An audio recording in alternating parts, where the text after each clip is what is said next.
morning, my honored guests, my wonderful customer, partners, ladies and gentlemen. Welcome to Fujitsu ActivateNow 2024. It's such a great honor for me to be here again this year, today, with all of you, as we explore how sustainable technology can truly change our world. Last year, in Fujitsu ActivateNow in Bangkok, I have introduced Fujitsu purpose: make the world more sustainable by building trust in society through innovation. We have discussed profound importance of sustainability and the urgent need for the meaningful changes, and our commitment remains strong, the same, as we focus in three essential areas: people, planet, and prosperity. For this year, we will explore more for the insightful statistics from the various surveys regarding sustainability. To better understanding on the global landscape of sustainability efforts, Fujitsu has recently conducted a comprehensive survey of 600 executives worldwide. The results of the survey were enlightening and concerning. From the survey, 70% of organizations has recognized that sustainability will be their priority within the next 5 years. But less than half of that have actually implemented concrete sustainability strategies. And even more troubling, 74% of that report not seeing the tangible result from their efforts. The sustainability and the survey paints the mixed picture. We all understand its urgency, but in reality, the progress is very, very slow. Many people mistakenly believe that there's plenty of time. We still have enough time. And that belief delays the immediate action.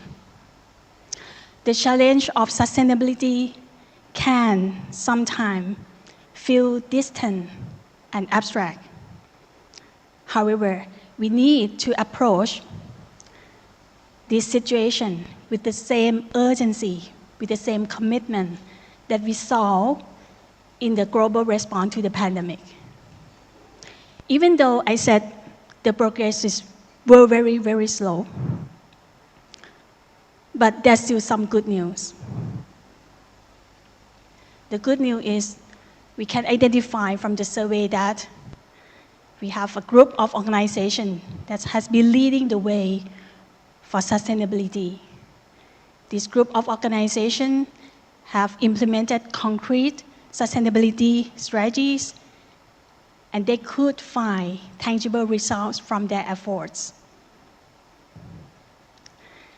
And we call this group as the change makers.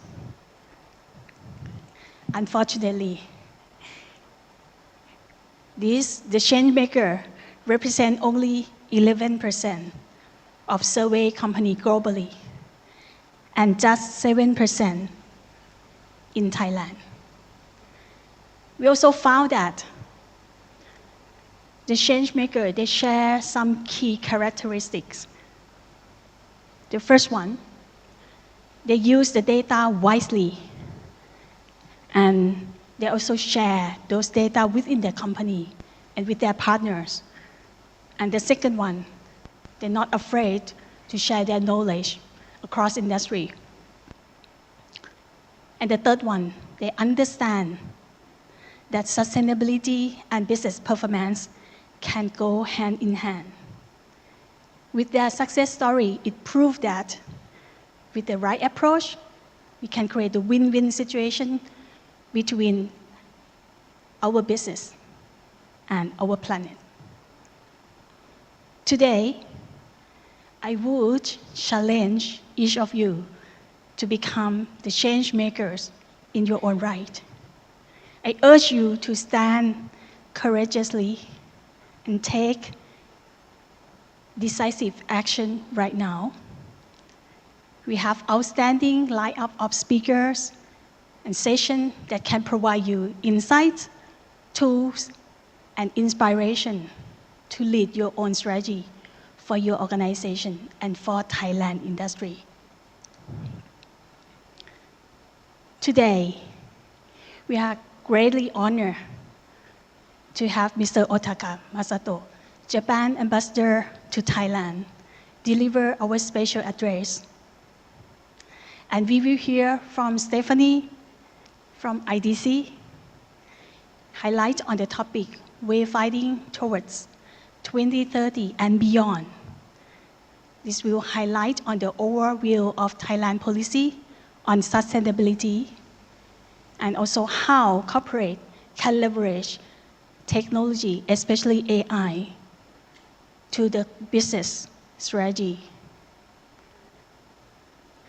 Also, the leaders and the change maker, like Kun Pars Ganesh from Toyota Motor Asia, Kun Pipatpong Isarsena from Doicom, together with our affiliate, the head of ASEAN, will discuss and share their leadership style on sustainability transformation. And this session will be led by Lahira, our head of purpose. Additionally, later on, Ajahn Gate, she will talk about how companies can last long and practice sustainability transformation through their unique Japanese philosophies. All of these real-world examples can provide you the valuable insight on how different organizations tackling the challenge of sustainability. And all through the program today, we introduce you the latest technology and strategies through our special tracks. The first track, Sustainable Enterprise Experience Journey. And another track is Forging Sustainable Industrialization in Thailand. These two tracks designed to provide you the practical knowledge on sustainable platform and how to effectively leverage your data to formulate your strategies. And all through the day, within today's session, I would encourage you to engage fully, to share your own experience, and to learn from one another. By collaborating and exchange ideas, we can accelerate the progress of sustainability activity better and better. In my closing, for the welcome note today, let's all commit to becoming the change makers. Thank you very much. ขอบคุณมากค่ะ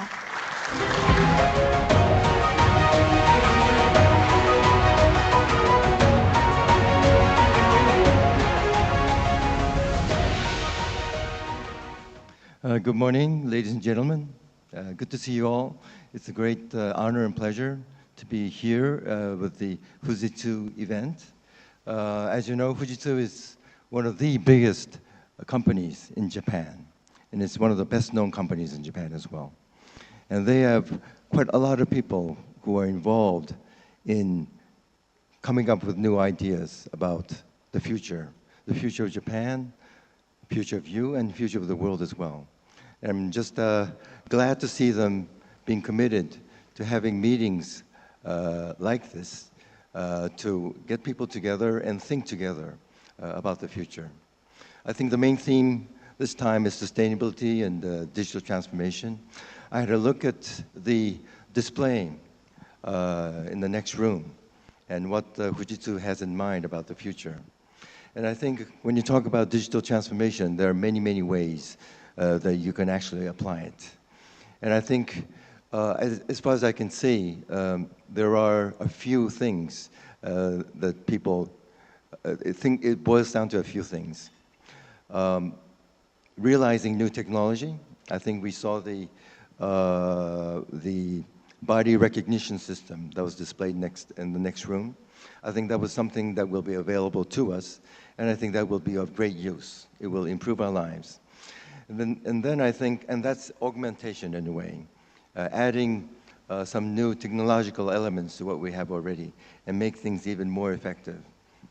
Another thing that was displayed is the optimization and streamlining.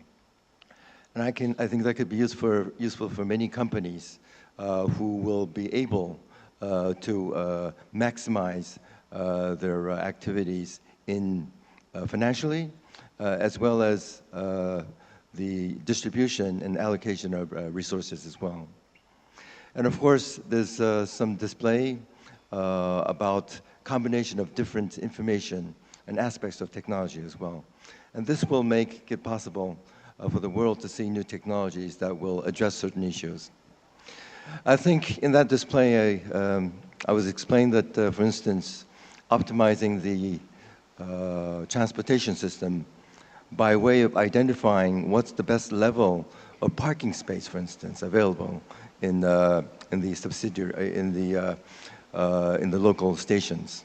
And I think that's the kind of a new way of looking at the traffic system.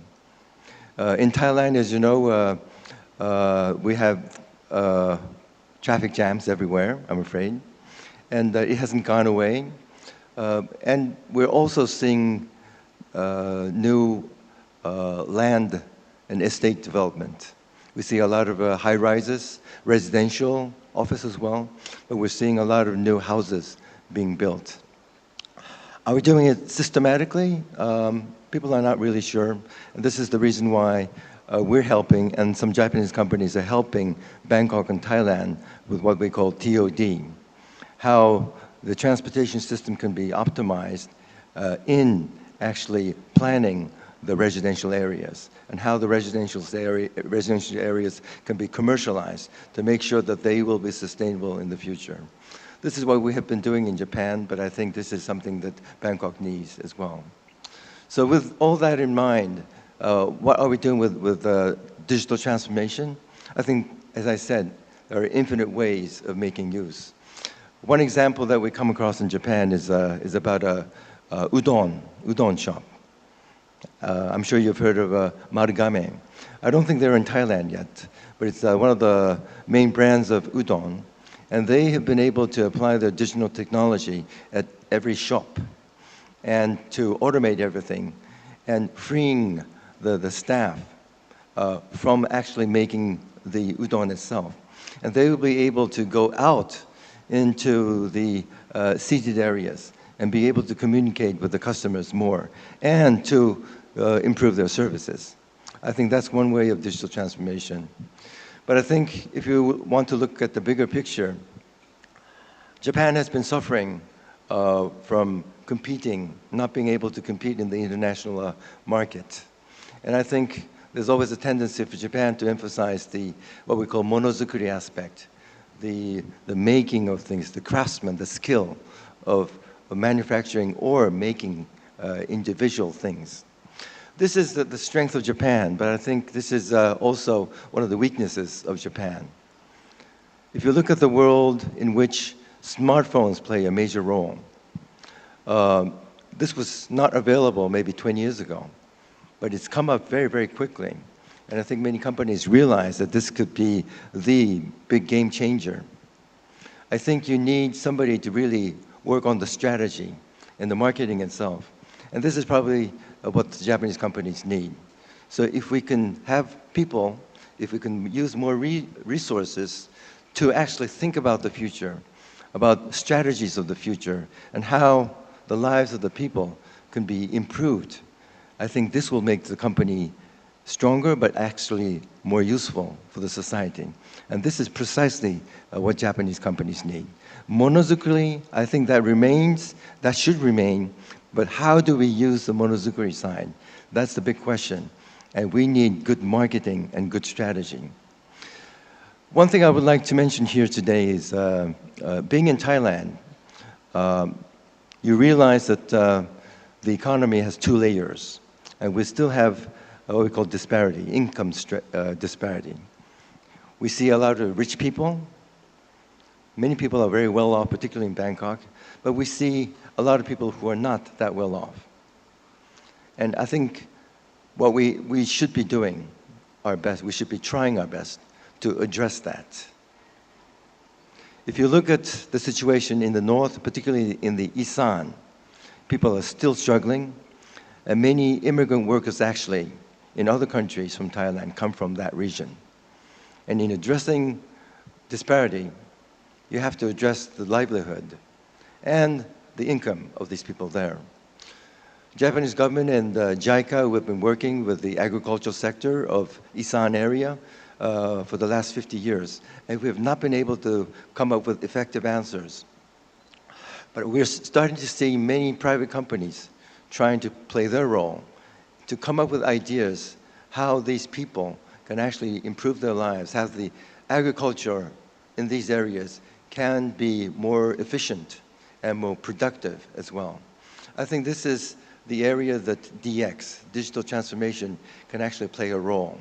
And I hear some Japanese companies are starting to look into it. So in today's discussion, I hope you will be able to address this issue of how we can improve the world, how we can give more opportunities for the poorer side of people. I would like to close my speech with a very different topic. And this is about digital security. I used to be in charge of cyber security a few years ago, and this is a very tricky issue. I'm mentioning this right now because I think in Thailand, there's hardly any discussion about that. In Japan, there's a lot of discussion about it. And we use internet, and we use a lot of social media. For those people who are trying to take advantage of that, and who are trying to, in a way, harm you in the end, or steal from you, they are doing a great job when you don't detect it, when you don't feel it. When you actually see problems being reported in the media, it's a failure for these people. You don't hear that many reports about these cyber issues or cyber attacks in Thailand. And I think that sort of implies that they're doing very well. Even in the government sector, I'm sure you've read some news about JAXA, the space agency of Japan. Through the cloud system, they have been hacked. I've actually seen some instances where closed LAN, not open LAN, but closed LAN, was also hacked. Not hacked, but the information was leaked. And you have to be mindful that in every type of network that you have, including closed circuits, there's always a risk that things can be leaked out. So what I say to everybody, particularly in Thailand, is to make sure that you encrypt your information when you're going to use it on internet. Encrypt it, so even if it leaks out, it will not be easy for the perpetrator to actually make use of the information or to see the content of the information. So this is one word of caveat. I think you should work on the security, and you should work on the cleanliness and openness of the internet system in Thailand. But in the meantime, for every user, I think you need to protect yourself by encrypting all your information at the highest level possible. So I don't want to end my speech in this note, be more optimistic. I'm optimistic about the future because I see so many of you here today. And this morning I had a very good discussion with all the panelists, and I think they understand the issues very, very clearly, and I'm sure you will be able to learn a great deal. But I think they also will be open to hearing new ideas.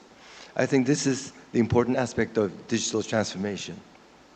It gives you time and energy to actually think about the future instead of being tangled up in something that's not productive. And I think this is the perfect moment for that. Thank you so much.